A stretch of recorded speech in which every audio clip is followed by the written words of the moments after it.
వరకు రుణాలు ఇచ్చింది చంద్రన్నే.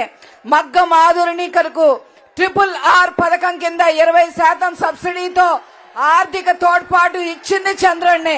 మరణించిన ప్రతి చేనేత కార్మికుడికి చంద్రన్న బీమాతో 5 లక్షల ఆర్థిక సాయం చేసింది చంద్రన్నే. రాష్ట్రంలో 54 చేనేత క్లస్టర్లు ఏర్పాటు చేసింది కూడా చంద్రన్నే అని చెప్పి ఈ సందర్భంగా తెలియజేస్తా ఉన్నా.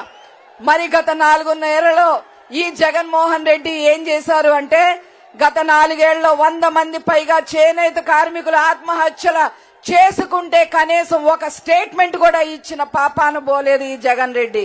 వందలాది మంది చేనేతకారులపై జగన్ రెడ్డి ముఠా దాడులకి పాల్పడింది, హత్యలకు దిగింది.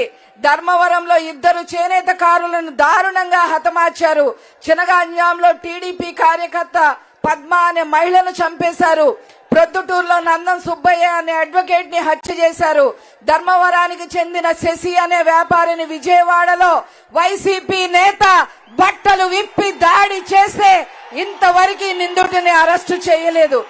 ఇన్ని దుర్మార్గాలు చేసిన ఈ జగన్మోహన్ రెడ్డిని తరిమి తరిమి ఓటు ద్వారా వెళ్లగొట్టాలి, ఇంటికి పంపాలి.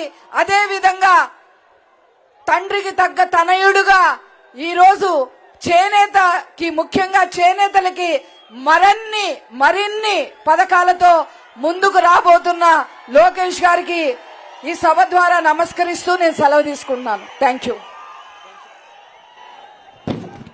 పంచుమర్తి అనురాధ గారికి ధన్యవాదాలు. చేనేత సమస్యల మీద చాలా వివరంగా వారు తెలియజేశారు. వారికి ప్రత్యేకంగా ధన్యవాదాలు తెలియజేస్తూ ఇప్పుడు పొలిట్ బ్యూరో సభ్యులు పెద్దలు కాలువ శ్రీనివాసులు గారిని మాట్లాడవలసిందిగా కోరుతా ఉన్నాను.